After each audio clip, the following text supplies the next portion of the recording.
Անցյալ շաբաթ դուք բոլորը տեսաք խորհրդարանական հիստերիկան, ստախոսի, էլ չկարողանալու ինքն իրեն զսպելու, միգուցե քիմիական ինչ-որ բաների բացակայության պատճառով, միգուցե մեզ ուղերձ հղելու պատճառով, միգուցե այլ նպատակներ ունենալու, իր տերերին ցույց տալու, թե ինչքան նվիրված է ինքը, եւ այդ ստախոսը խորհրդարանի ամբիոնից պատառոտում է լինել ամենավատ ձևով, ամենափողոցային, ամենագրեհիկ կերպով, ցինիզմով, եւ սա ամոթն է մեր։ Ամոթն է ոչ թե մեր ներքին կյանքի համար միայն։ Մի պահ պատկերացրեք ժողովուրդ, որ մեզ դիտում են մեր բարեկամները, մեր թշնամիները աշխարհում, մեծ պետությունների ներկայացուցիչները հետևում են, ի վերջո դիտում են եւ իրենց տեղեկատվությունն են ուղարկում իրենց երկրների ղեկավարներին, որոնց հետ հանդիպումը կամ հանդիպելու է կոչված մեր երկրի ղեկավարը այս պարագային այս ստախոսը։ Դուք պատկերացնում եք այդ հանդիպումները, պատկերացնում եք այդ մարդիկ ինչ աչքով են նայում, որքան էլ ժպտան, պատկերացնում եք ամոթը, այն որ առաքյալն ասում է, ում Աստվածը իր որովայնն է, որովհետև ուրիշ Աստված չունի իր որովայնից բացի, իր փորձելով այս ժամանակահատվածում նյութական շահագրգռությամբ մարդկանց տանել դեպի իր տիրապետությունը, ուրիշ միջոց չունի մարդկանց որևէ ձևով այլևս համոզելու, ստի ամբողջ տարողությունը արտահայտված է, հիմա մնացել է պարզապես նյութական շահագրգռությունը, ուղղակի, փորձելով կաշառել մեր ժողովրդին, մեզ, ասելով, եթե հայտարարագիրը լրացնում եք, այսքան փող եք ստանում, այսինչ բան անում եք, այսքան փող եք ստանում, այսինչ գործն անում եք, այսքան փող եք ստանում, եւ անընդհատ փորձելով առևտրի մեջ լինել, խաբեությամբ, ինչու այդ գումարները ինչու պետք է վճարեն, նախ ձեր գումարներն են դրանք, բայց վճարելու որպեսզի ինքն իրեն կարողանա պահել իր փողի եւ պաշտոնի դիրքի վրա, ձեզ կաշառելով, մեզ փորձելով կաշառել, մեզ փորձելով դարձնել իր նման, ում Աստվածը իր որովայնն է, բայց փառքը իր ամոթը եւ վերջը կորուստը։ Եվ վերադառնամ խոսքիս, պատկերացրեք մի պահ այս չարիքը իր այս ճղճղոցից հետո խորհրդարանական երկրի տարբեր երկրների ղեկավարների հետ հանդիպումների մեջ, որոնք արդեն այս տեղեկատվությունը ունեն, տեսանյութերը դիտել են, պատկերացնում եք այդ ամոթը, ինչպես են վերաբերվելու,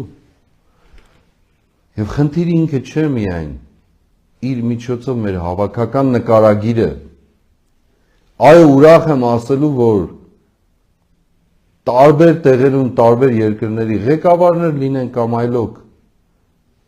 հստակ կերպով տարանջատում են այս ստախոսին Հայաստանից կամ հայ ժողովրդից, մեզանից, արտահայտվում են դրա մասին, խոսում են դրա մասին, մենք չենք գտնվում այսպես մեկուսացված վիճակում, հարաբերությունների մեջ ենք տարբեր մարդկանց հետ, տարբեր կենտրոնների հետ, որոնք արտահայտում են իրենց կարծիքը, ոմանք թշնամի են համարում, հենց այս ստախոսին համարում են հայ ժողովրդին թշնամի, ոչ միայն տարանջատում են, եւ այո, խամաճիկ ծաղրածուի կերպարով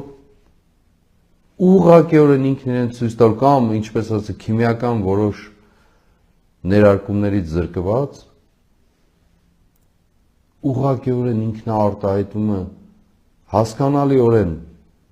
պատգամը կամ ուղերձը հղելով առաջին իր թիմակիցներին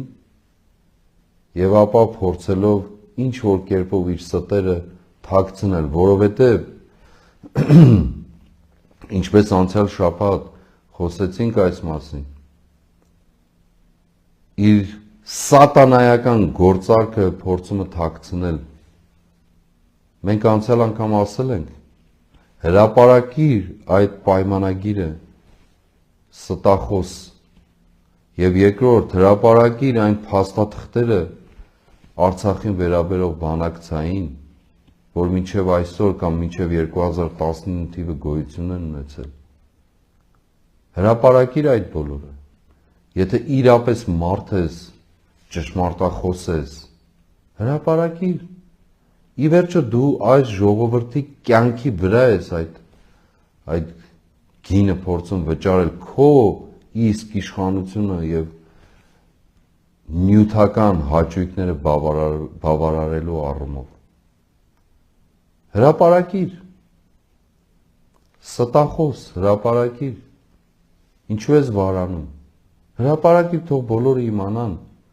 թող քո շրջապատի կույր աչքերը բացվեն,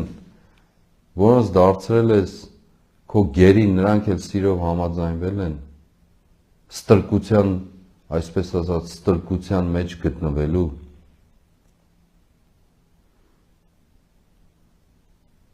Եթե ճշմարտության մասին է խոսքը եւ ոչ թե անիրավության, եթե արդարության մասին է քո զգացումը եւ ոչ թե անիրավության եւ ստախոսության, ապա հրապարակիր։ Խոստացել էիր հայտարարությամբ հանդես գալ, վախեցար, արձանագրել էիր դեսպաններին, որ ընդվզումից ես, ժողովրդային ընդվզումից ես մտահոգ կամ քո նկարագրին համաձայն վախեցած, ինչու չես հրապարակում, որովհետև վախենում ես, որովհետև գիտես ինչ սատանայական գործարք ես կնքել, որովհետև նույնիսկ մարդիկ արդեն ասում են, որ նույնիսկ ստորագրել ես, ոչ միայն պատրաստ ես ստորագրելու, այլ ստորագրել ես, որովհետև վախկոտ ես, որովհետև ստախոս ես եւ չենք դադարելու սրա մասին ասել։ Որքան էլ ձանձրալի թվա, որքան էլ մարդիկ ասեն, դե լավ, հա, իմացանք, որ իմիջայլոց ասում են մարդիկ, գիտենք, որ ստախոս են։ Եվ մի դատավորի կամ մի երկրի ղեկավարի մասին, որ հանրային լայն զգացումը